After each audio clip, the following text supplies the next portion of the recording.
I am thrilled to moderate this next panel called Power Play, Regional, State, and Local Strategies to Manage California's Electricity Load. I want to invite the panel up. I'm going to let them introduce themselves instead of me doing it, so you'll get to hear from them directly.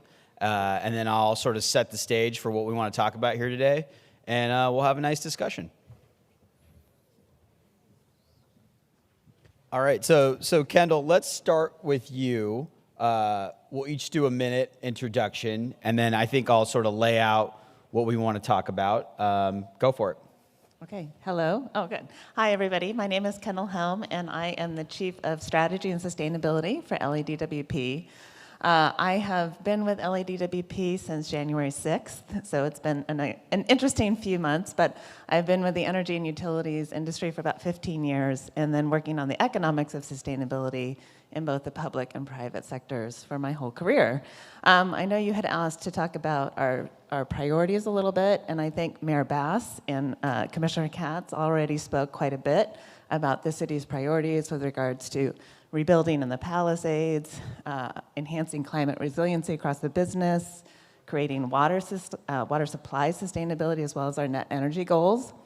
The one thing that I would just add that I think is also really an important part of their strategy is I think LADWP really recognizes that we live in an ecosystem with our customers and our communities, and we're going to need to make this energy transition by bringing everybody along. So those kinds of equity considerations are also a really important part of the strategy. I'll hand it over. So good morning. Darcie Houck with the California Public Utilities Commission, one of the 5 commissioners. My portfolio includes what we refer to as our high DER proceeding, which is revamping our distribution planning, which I think is going to be critical as we're moving forward with our clean energy goals. I also lead a proceeding that's looking at data access issues that is also going to be important to eliminating barriers to get the smart grid of the future that we all know that we need, and our climate adaptation. But I also am the lead commissioner on our affordability and our disconnections proceeding, and agree with Kendall completely that we have to have an equitable transition, equitable clean energy transition to make sure all Californians are able to participate in this new future that we're moving towards. So thank you. Good morning, everyone. I'm Caroline Choi. I'm the Executive Vice President of Public Policy and Corporate Affairs at Edison International and Southern California Edison, which is an all-electric utility serving 50,000 square miles in Southern California, not LA, as you just heard from Kendall. The city of LA has its own municipal utility, but 50,000 square miles surrounding LA. I think our priorities really haven't changed that much. Really, it's wildfire mitigation and really climate adaptation more broadly. The clean energy future that we're continuing to move down a path to achieve as part of the state's clean energy and climate goals. Affordability remains top of mind for us as this transition moves forward, and how to both work to be more efficient in our operations, but also recognizing that the energy share of wallet as we think about the transition will go down as people shift away from gasoline, diesel, and other fossil fuels to electricity. And then safety, which remains top of mind for us, is our top value, and it's one that both for our employees and for the public is something that we factor into all of our operations. Good morning, everybody. I'm Siva, Gunda. I'm one of the 5 commissioners at the Energy Commission. Thank you, David, and congratulations again for another year of the Verdexchange. Great to be here with a lot of friends and colleagues. So the Energy Commission is the state's policy and planning arm in California. So we do that primarily through 4 key areas. So improve data collection and dissemination, thinking through both near-term and long-term policy ideation and solution ideation. Think through how to invest the money we have. The agency has about $6 billion right now to continue to kind of improve the R&D and D&D space of clean energy transition. And finally, we have some regulatory functions. So For us, moving into this year, it's been the same as the last couple of years, is to really focus on implementation and a holistic implementation. I know we're going to talk about electric load primarily on this panel, but more and more you're beginning to see the siloed planning of electricity, natural gas, and petroleum cannot continue, and it has to really become holistic as we move forward to advance the economy as a whole. So really, this kind of last couple of years has been, how do we link about affordability, reliability, the clean decarbonization, and the equity in a more holistic frame of those three broad fuels that we consume in California. So that's really what we're working on, and look forward to adding more to this conversation. Thank you. Great. And, we had a fifth member of this panel, and unfortunately, Senator Becker was unable to join us this morning. He sends his regards. Many of you got to hear from him last night, so I will do my best Josh Becker impersonation. We'll see how that works. So look, I'm very excited to do this. Stephen introduced me. We have this new organization, Deploy Action, that I've co-founded, and we're really focused on expanding interregional transmission, virtual power plants to help reduce demand and make the grid more flexible and resilient, and data access, which is really the expertise on this panel. A lot of people want to know what's going on in California with the energy system, with our clean goals, with affordability, with the recent current events, and there really is no better group of people than the folks up here to help answer these questions. So with that, let's get into it. The first question, I'm going to really go towards our friends at SCE and LADWP and ask a little bit about the regional load management in the Los Angeles area after the wildfires. So in the wake of these recent wildfires, what do you see as the most effective strategies for managing electricity load regionally, especially during extreme weather events? And how can regional coordination and planning support these reliability and affordability goals that we're talking about, particularly in vulnerable and grid-stressed communities? And I know that's like 4 questions at once, so.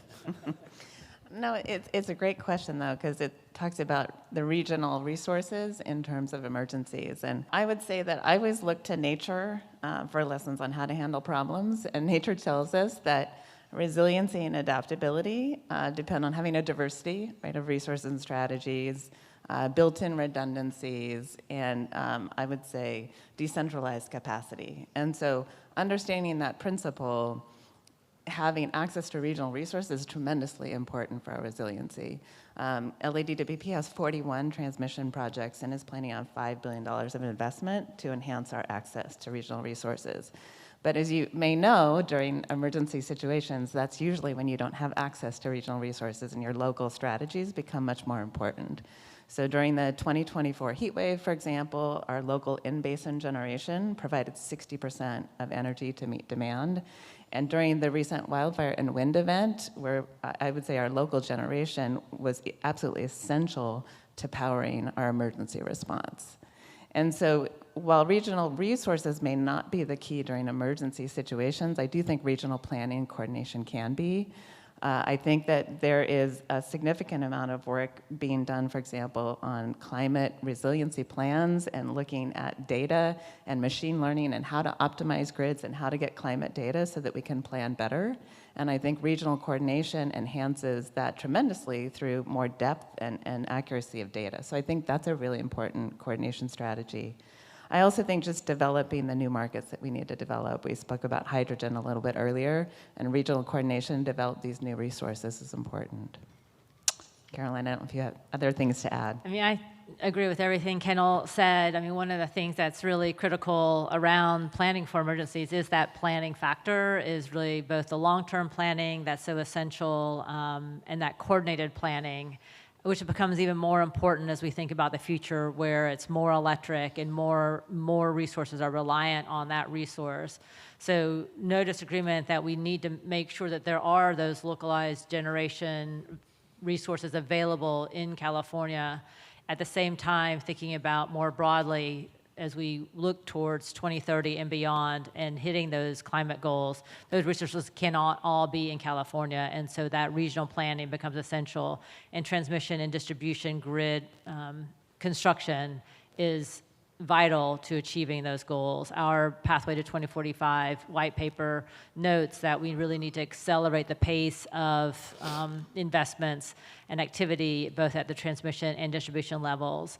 One of the things that we talk about, just even from the previous panel, and then as we think about the rest of this day, like how can California accelerate its work here? It's very important. We are not on track at the moment to achieve both the 2030 and certainly not the 2045 goals. And part of that is the level of investment in the grid, the pace of grid expansion.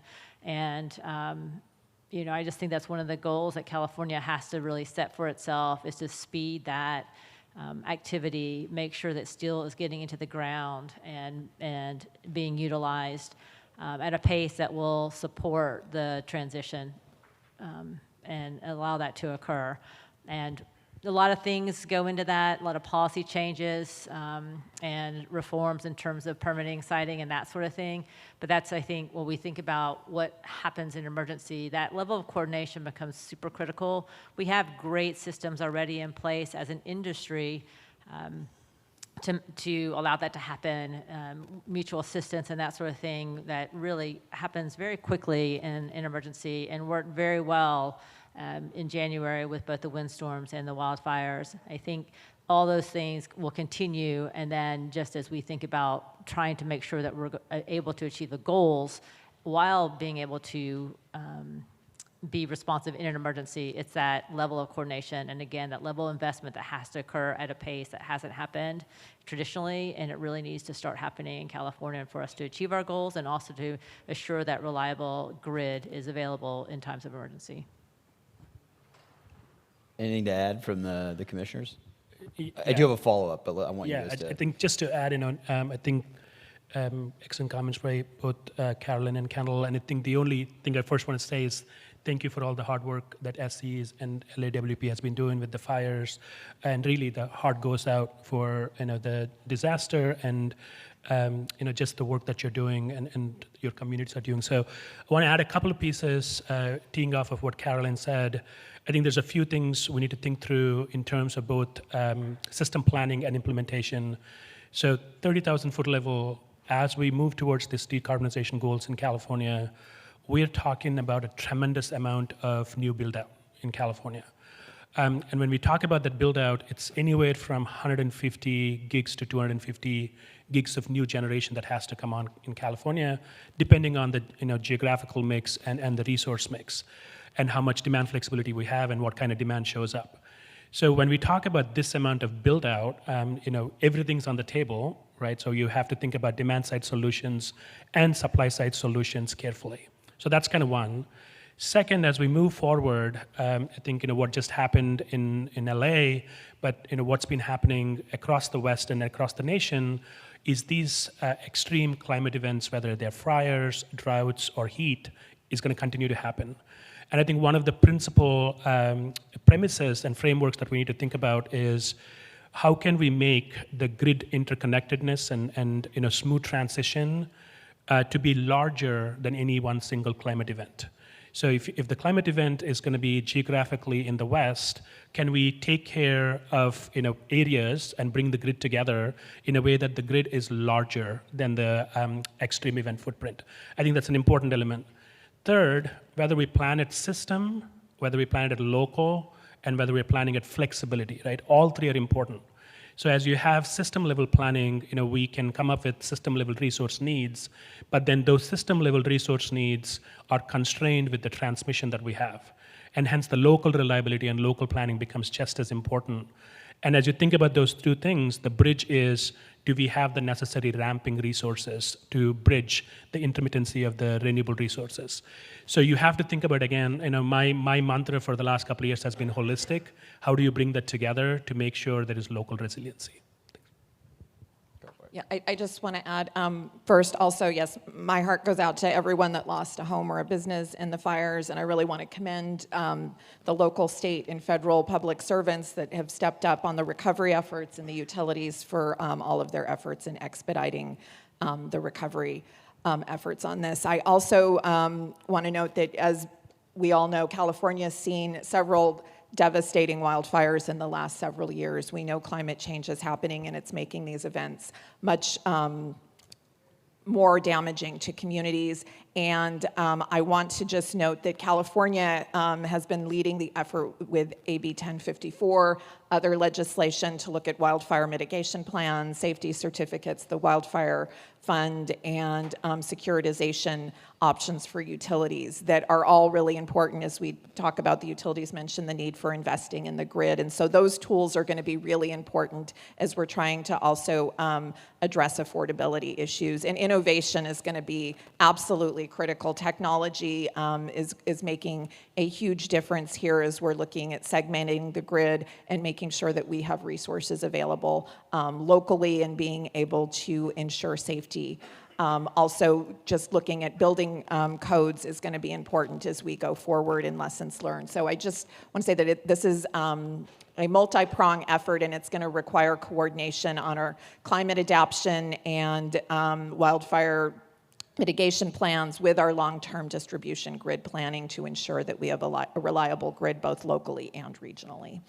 Okay, so I want to take a step back because I think this group of folks has probably all had some experience in utility resource planning, and there's probably a few folks here that have as well, but the vast majority of people aren't ex-utility resource planners. That word planning came up a lot, and I think when you have to deal with large-scale infrastructure investments that require input from many different stakeholders, you need a long-term planning process.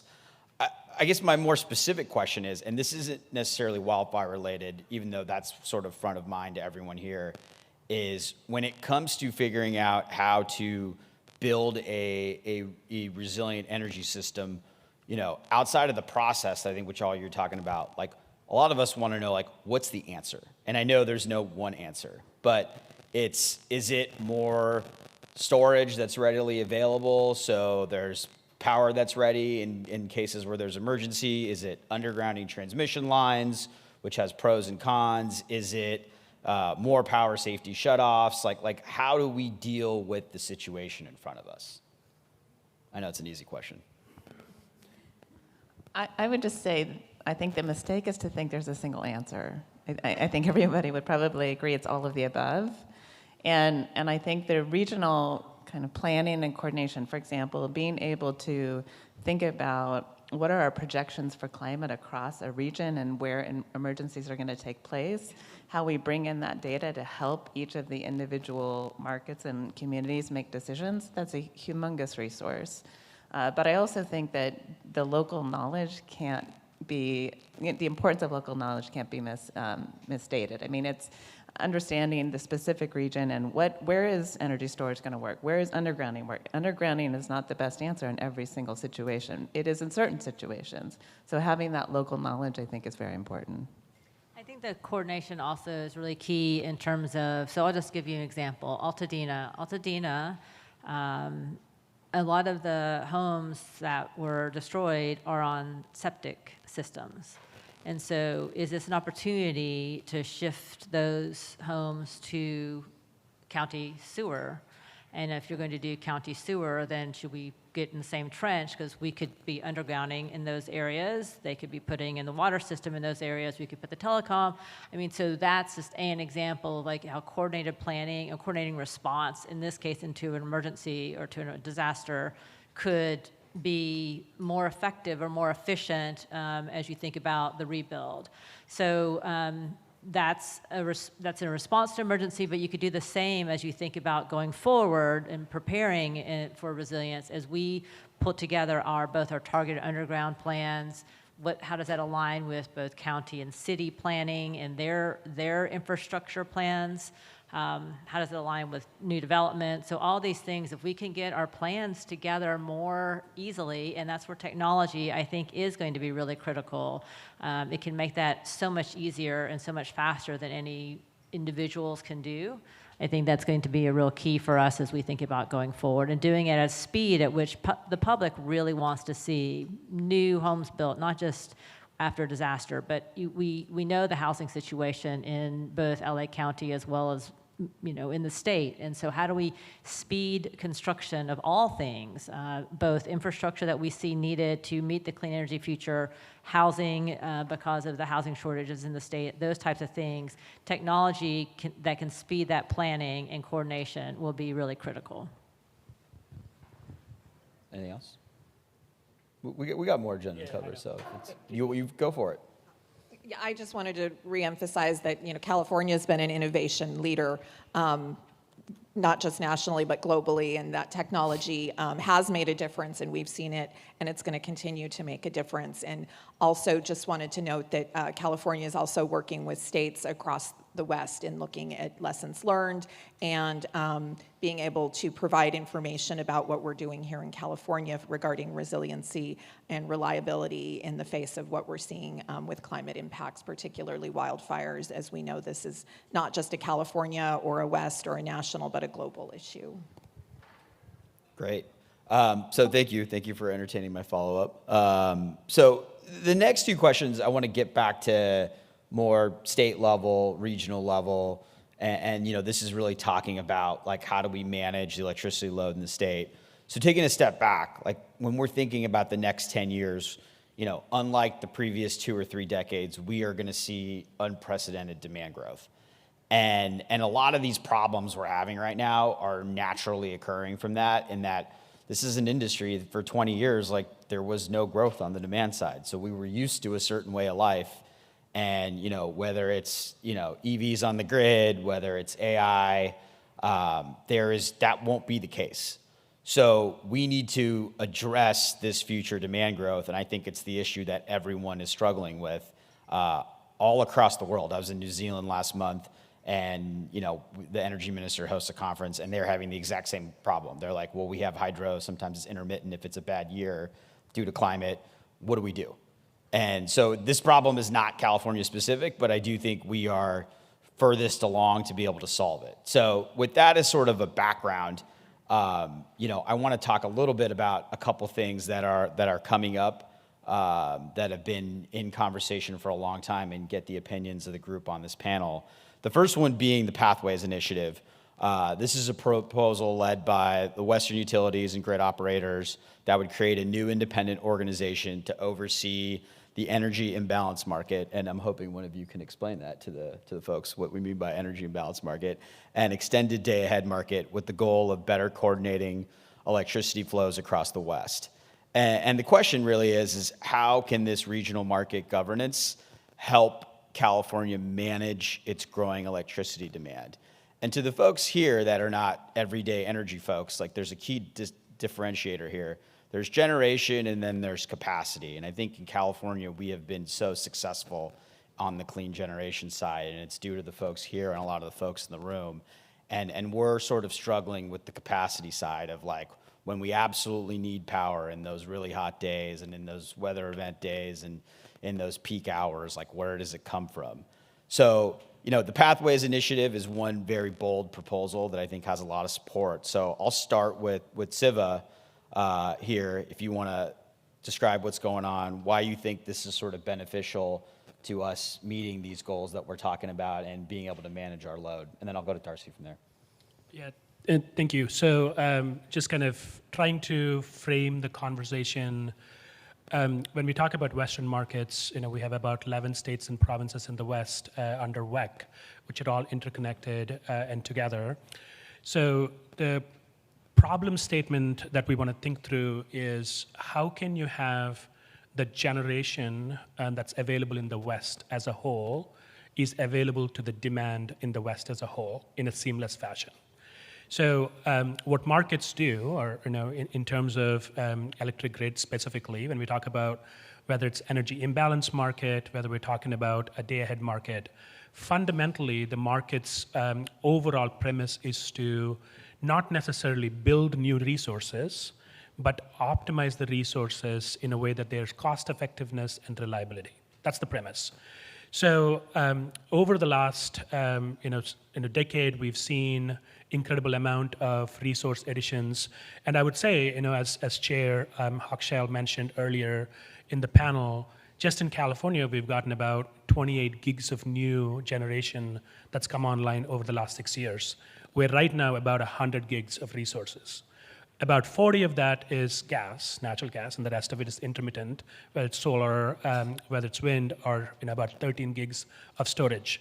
So what we're looking at is when we think about the Western resources, can we create a largest footprint in the West to operate under a single market?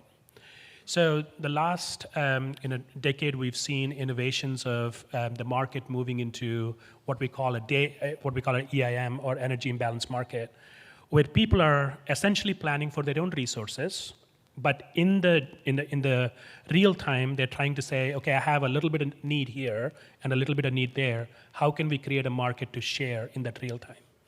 The natural evolution of the markets then is to think about that in the day-ahead time frame rather than the real-time time frame. So can we do that planning in the day ahead? We understand a large footprints load in the day ahead. Think about what extreme events could happen, so you can think about how much cushion you need, and really look at the portfolio across that market to say, I've got enough, and I can dispatch it this way. So that's really what we're trying to do, move from the energy imbalance market to more of a day-ahead market that's a lot thorough. Then immediately the question comes, what is the need of the West? So the way the California ISO, the independent system operator in California, is set up is you have the board of CAISO ultimately decides on what gets filed to FERC, whether it's the balancing area functions or the market itself. So over the last few years, what we've heard from the West is, given that this is a West-wide product, and all the West wants to feel comfortable that they're at the table equally and co-own the solution equally, they want change in the governance of CAISO. But this is we struggled over the last decade on how to create a solution, and I think finally the Western community has landed on a good solution, which is keep the balancing area function of CAISO intact. That's what California cares about. That's where the clean energy planning, the RPS goals, the balancing of the grid happens for California, and that's under the CAISO administration. But to the extent that there is a market design that allows for the rest of the West to come together, that market design element could be co-owned under a board that's independent from California. And that's what the Pathways Initiative is about, is how do you split those two roles separately and give more of an independence to the market governance. Again, not reinventing CAISO, because we have a lot of money put in terms of infrastructure. So the market design happens elsewhere, in an independent governance, but CAISO continues to implement that. So that's what the Pathways is about, and I'm incredibly proud of the Western community for working so hard on a voluntary basis to come up with that solution. So looking forward to see how it moves forward. So just to add onto that, as many of you know, the California Independent System Operator was formed coming out of the energy crisis, and it was very important for California coming out of that situation to have an entity that had public interest top of mind. So the statute that authorized the ISO has a lot of measures in there that they are appointed by the governor. They have to look at ratepayer interest and other public interest aspects that were really critical to California. In looking at the markets that we're talking about now, as Siva said, this proposal divides functions where the ISO's functions of transmission planning, resource adequacy, and grid operation would remain, with the balancing authority under the board that would continue to be appointed the California governor. The market would go to a new board in this framework to allow for independence and for the West as a whole to come in and frame this market. And what's important to also note is about a year before the letter was issued by many regulators proposing the Pathways Initiative, regulators put together a set of guiding principles that they wanted to see for either a market or an RTO in the West that really mirrored what California has done with the ISO. And those principles have carried over into the Pathways Initiative for this West-wide organization that would be independent of California, where California and any other Western entities would have the option to participate. It has a consumer advocacy group, it has a public participation component, and one of the things that I've heard, at least from regulators, is the California ISO has a very robust stakeholder process. And yes, not everybody's always happy coming in or out of that, but nobody ever is in any stakeholder process. There's always somebody. But it's very robust, it's very public, and that was something that that we wanted to carry over into this new RO to make sure that there was transparency and be able to have equal participation. So this proposal's out on the table, and one of the things it will help do is it will expand the market, and we saw the benefits of the market. I think David on the first panel mentioned in 2020, we had a line go out because of a fire. We had issues with constraints on the system, and we were able to bring in more power, and I think Carolyn might be able to talk about that more, but having that regional opportunity to shift resources around a larger footprint really helps from a resiliency and a cost perspective. We have a lot of renewables we've put on the line, which is great, and they've made it much better in those constrained times in the summer and during net peak times, but we also have a lot of excess power when we don't need those resources, and this provides us a market to be able to sell those resources to. We've got the 11 gigawatts of batteries that came on, and we saw across the West that made such a huge difference. And those resources available on a West-wide footprint is going to help our neighbors, and they're going to be able to help us. And it will also allow for expanding renewable goals to other parts of the West that can get more affordable resources by purchasing renewables that may not be the case, and they may not have formal renewable goals, but if they're looking at their pocketbooks, they may be more willing to expand those efforts when they can buy that power at a lower cost, and it will save California ratepayers money because they won't have to be curtailing that power. Yeah, I'll just add that it's a bill, Senate Bill 540. Is that right? Yeah, 540. And it is sponsored or introduced by Senator Becker, so I'm sorry he can't be here to promote his bill, but it is a proposal that has widespread support from both the environmental community, all the investor-owned utilities, the CCAs, Cal CCA is also a supporter. Labor, which has in the past been an opponent to a West-wide market, is actually the sponsor of this package. So it has great support broadly. We do think it has tremendous benefit to consumers, and that is the reason to participate, as well as just the efficiency, again, for a market. But a broader market is going to drop prices for consumers, and we see the benefits of that, and we're very supportive of SB 540, hopefully moving through expeditiously and becoming law. I might just add one other point. So as 540 currently is written, we're supporting it because it allows for voluntary participation. And I think that's just one element that I wanted to bring up. I'm very impressed with the development of the regional markets. It's been very, very tricky. And there's tremendous benefits, as you've all spoken to. But I think another important economic principle is the principle of aligning risk management with the entity that is best able to manage and mitigate that risk. And so as we oversee our own balancing authority, we still see that we are in the best position sometimes to manage those risk decisions. And that's why the voluntary participation is important, but we're fully in support as well. Great. And look, I know this is a complicated subject, so I want to bring some context to why we're talking about this. In the 2 years I spent working on the IRA, my biggest regret was that we weren't able to get any transmission policy in the final bill. And for those of you that don't live and breathe transmission policy at a high level, the more interregional transmission we have, the more we're able to access electrons. 90% of those electrons that are put on the grid are clean. So those are clean electrons. And that sort of bone structure of having interregional transmission is the only way we're going to be able to meet our goals. And that's why I really am glad we're talking about this. The one other thing I'll add from my perspective is I believe this is single-handedly the most important thing that'll be done in the United States for climate this year, period. And I'm happy to take that. And I'm not going to say the world because I don't know what's going on in other places. So I can't say that, but I'm fairly confident this will be the most important thing this year. So, and maybe next year as well. So if you don't know about it, want to read about it, happy to talk to you about it afterwards. I do want to pivot a little bit because we talked about the need to meet this newfound demand there's two sides of that equation. We talked about the supply side here with interregional transmission and being able to bring more electrons in. The other side of it is pure load management. So this is about demand reduction. And the state of California has led since the 1970s in demand reduction, demand response, energy efficiency. And there is a new version of that with all these new tools and software and coordination that's available. And we call that load flexibility.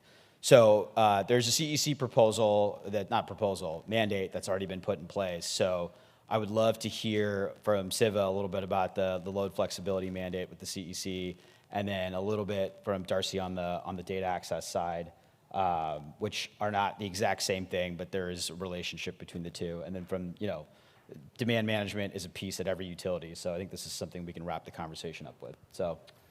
Yeah, thank you, Arnab. And I have to call out Gene Rodriguez right in front of here. He was on the panel before.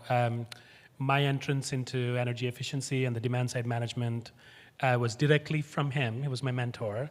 I was a student at UC Davis, and he decided and agreed to be a mentor to help guide my work. So thanks, Gene. It's always a pleasure to see you.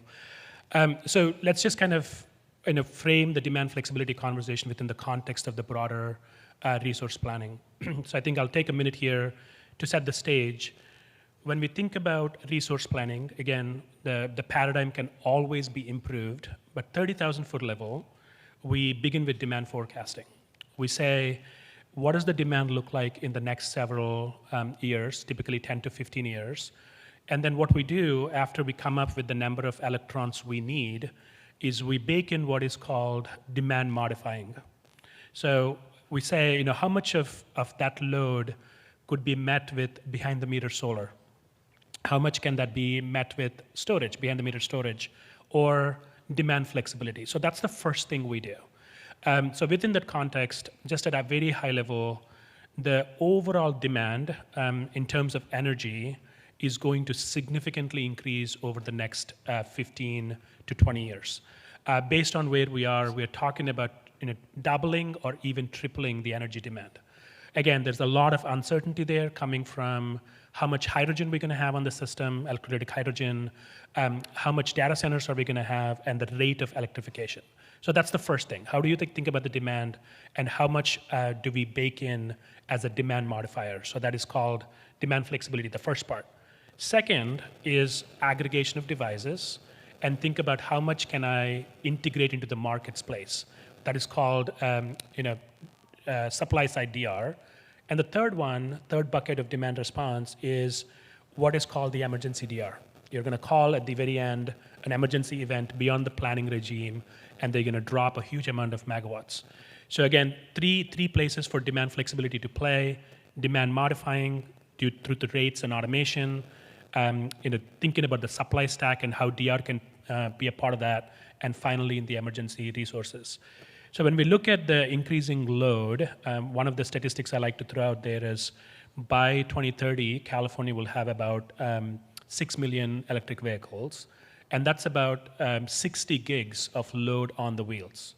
So that 60 gigs of load on the wheels, could be used, 60 gigs of storage on the wheels. You could use that, when you charge it, how you charge it, and how you discharge it is an incredible opportunity. So based on all that, we've come up with what we thought was a meaningful and reasonable target, which is about 7,000 megawatts of demand response and demand flexibility by 2030. And how do we operationalize that? So we've been working on that. We have an event coming up next month, but largely the way we think about it is half of that will come from the demand modifying part, which is through rate design, automation, and some sort of RA programs, resource adequacy programs, and half of that will be available for emergencies. So that's what we're working on. Look forward to having a conversation because I just saw timing. So. Yeah, I may have gone over, so we'll do 1 minute rapid fire responses for all three of you, and then I think we'll call it. David, is that good? Is that okay? I won't get the dirty looks anymore. So I'll just say that I think that the load flexibility issue is the most important, or tied with the transmission. So I may slightly disagree with you there. I think it's a game changer for all of us, and it's really critical that we have visibility, that we plan and understand location and that technology is going to be critical. We need the smart grid of the future to make all of this work. We need visibility between the wholesale market and the distribution market, and we need to be, that 7,000 megawatts the CEC, or 750 megawatts the CEC has identified is really a game changer, and understanding the data, having access to the data, and knowing what information is needed to make all of this work is really critical. So I would encourage you all to follow our proceeding on our working group and weigh in if you have thoughts on that. So I guess that's my 1 minute. Thank you. And I apologize for making you abbreviate because I know you have a lot more to say on this. I mean, I agree that it is an important element. I think as we see more electric appliances, electrical, vehicles, it is an opportunity to do V2G or house to grid and these types of things, and leveraging technology, leveraging that data, and utilizing the utility as that distribution system operator in real time to be able to take advantage of the opportunities that a more electrified economy will provide in terms of system reliability and resiliency. I also agree with the importance of it. I would just say to anyone working in the publicly owned utility space, I think one of the things we need to figure out how to navigate is rate flexibility. We're limited with Prop 26 and 218, and so with that rate flexibility, that's something that we need to figure out how to manage. And I'm going to play Senator Becker's role here and be like, I also, too, have a bill on this. So so you can talk to me afterwards if you're interested in helping. All right. Thank you guys so much. It was an amazing panel. And Darcie, I agree. I could be wrong. It could be load flexibilities 1 and transmissions 2, or the other way around. That's fine. But I take it either way. Thank you guys so much. Fine.